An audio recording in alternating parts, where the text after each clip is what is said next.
ఈరోజు నేను పడినంత టెన్షను నాకు తెలిసి నేను ఎప్పుడు పడలేదేమో. నిజంగా అంత టెన్షన్ పడినాను నేనైతే. అస్సలు అనుకోలేదు. అసలు ఏమైందో చెప్తాను. వీడియో ఫుల్ వరకు చూసేయండి. నమస్తే అండి అందరికీ. ఈరోజైతే ఒంటిమిట్ట కోదండరామస్వామి కళ్యాణము. అక్కడికైతే వెళ్ళాలని బైక్లో అయితే స్టార్ట్ అయినాము. నిజం చెప్పాలంటే మేము వెళ్ళలేమో అని చాలా భయపడ్డాము. బైక్ మీద చాలా దూరము చాలా కష్టపడి అయితే వెళ్ళామండి. ఒక పక్క బైక్లో ఇంత దూరం పోతున్నామన్న టెన్షన్, ఏమవుతుందో ఏమో అని ఒక టెన్షన్, ఒక పక్క కళ్యాణం చూడలేకపోతామేమో, మిస్ అయిపోతామేమో అని అదొక టెన్షను.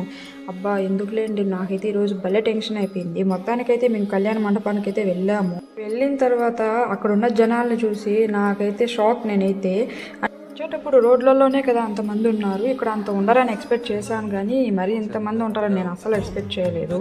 అయితే మాత్రము ఫుల్ జనాలు. మొత్తానికైతే మేమైతే దూరం నుంచే చూసుకున్నాము. మా టైం ఏంటో కానీ ముహూర్తానికి అమ్మవారికి తాళి కట్టే టైంకి అయితే చేరుకున్నాము. ఎంత బాగుందో అసలు మీరు చూసేయండి. ఒక్క క్షణం చూశాక మేము పడ్డ కష్టం అంతా మర్చిపోయాము. ఎంత బాగా అనిపించిందో అసలు. అమ్మవారు ఎంత బాగున్నారు. నేనైతే అసలు ఎందుకులే, నేను ఆ ఫీలింగ్ నేను చెప్పుకోలేను. నేను అంత బాగా ఎంజాయ్ చేశాను ఆ మూమెంట్ని. ఇక్కడ కళ్యాణం జరగడం వెనుక ఒక చాలా గొప్ప విషయం ఉంది. ఇండియాలో ఎక్కడైనా శ్రీరామనవమి రోజు పగలపూట అయితే కళ్యాణం చేస్తారు, కానీ ఒంటిమిట్టలో మాత్రం చైత్ర పౌర్ణమి రోజు, అంటే చంద్రుడు వచ్చాక రాత్రిపూట చేస్తారంట. దీనికి ఒక కథ అయితే ఉంది. పురాణాలు ఏం చెప్తున్నాయంటే, శ్రీరామచంద్రమూర్తి తిరిగి అయోధ్యకు వచ్చిన తర్వాత చంద్రుడు స్వామివారి దగ్గర ఒక కోరిక కోరారంట. స్వామి, మీరు సూర్యవంశానికి చెందినవారు కదా, మీ కళ్యాణాలన్నీ సూర్య భగవానుడు చూస్తుండగా జరుగుతాయి పగలపూటే. నాకు కూడా మీ భక్తుడినే కదా, మీ కళ్యాణం చూసే భాగ్యం నాకెప్పుడు కలుగుతుంది అని అడిగారంట. ఇంకా అప్పుడు చంద్రుడికి ఇచ్చిన మాట కోసం ఈ ఒంటిమిట్టలో చంద్రుడు చూస్తుండగా కళ్యాణం అయితే జరుపుతారు. ఎంత బాగుందో కదా వినడానికి అసలు స్టోరీ.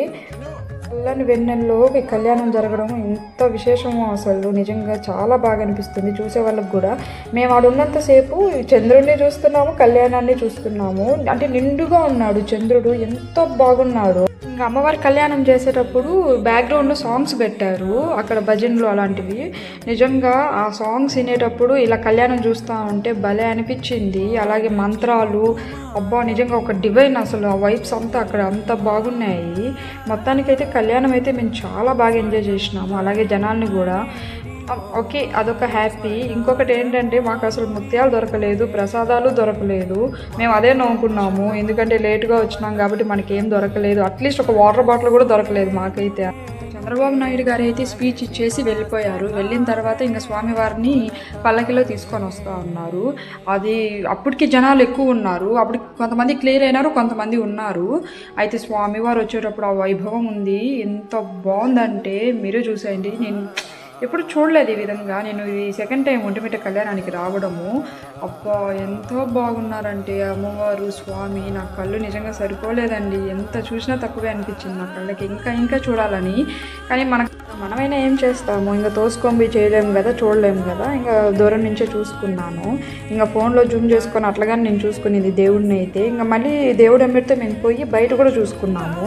చాలా బాగా అనిపించింది. ఆ డ్రమ్స్ కానీ, స్వామివారిని అలా తీసుకురావడం కానీ, జనాలు కానీ, నిజంగా స్వామివారు భలే ఆనందపడి ఉంటారు నిజంగా ఇవన్నీ చూసిన తర్వాత.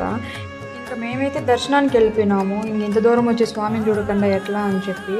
ఆడైతే తక్కువగానే ఉన్నారు. లోపలికి పోయినాక ఎక్కువ ఉంటారేమో అనుకున్నాము, కానీ పెద్ద ఎక్కువ ఏం లేరు, తక్కువ మందే ఉన్నారు.